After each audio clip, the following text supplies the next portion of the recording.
আসসালামু আলাইকুম রহমতুল্লাহ। সম্মানিত কোয়েল পাখি খামারি ভাই ও বোন, আজকে আমার বুলারের পাখিগুলো আপনাদের দেখাচ্ছি, খুব ভালো করে দেখেন।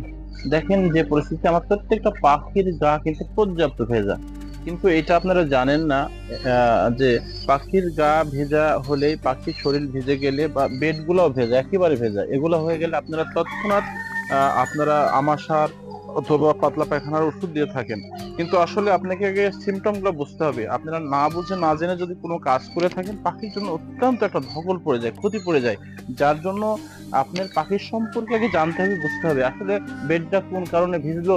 গোটা পাখির শরীরটা ভিজে গেছে হঠাৎ করে, এখন তা নয়, কিন্তু এই দুদিন থেকে চলতেছে। এখন আপনারা বলতে পারেন পানিতে ভিজে, পানিতে ভিজেও না, কিন্তু তৎক্ষণাৎ আপনারা সিমটম গুলো আগে সঠিকভাবে জেনে বুঝে ট্রিটমেন্ট শুরু করবেন। আপনারা এটা যদি অনেক খামারি যারা নতুনরা আছেন, যখন বেড বিছানাগুলো ভিজা দেখেন তখন মনে করেন পাখি পাতলা পায়খানা করতেছে, তৎক্ষণাৎ আপনারা পাতলা পায়খানার বা আমাশার একটা ডোজ দিয়ে দেন। আর এর থেকে পাখির কিন্তু যখন অ্যান্টিবায়োটিক খাওয়ানো হয়, পাখির কিন্তু একটি শরীরের পুরো পর্যাপ্ত একটা প্রভাব ফেলে।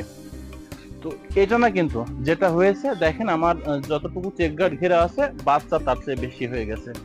অর্থাৎ এই বাচ্চা অতিরিক্ত বুডারের মধ্যে হওয়ার কারণে তার শরীর ঘেমে যায়, চাপাচাপি লেগে যায়, যার জন্য বেড বিছানা, তার শরীর ভেজা। বুডারটা বড় করে দিলে এটা সমাধান হয়ে যাবে ইনশাআল্লাহ।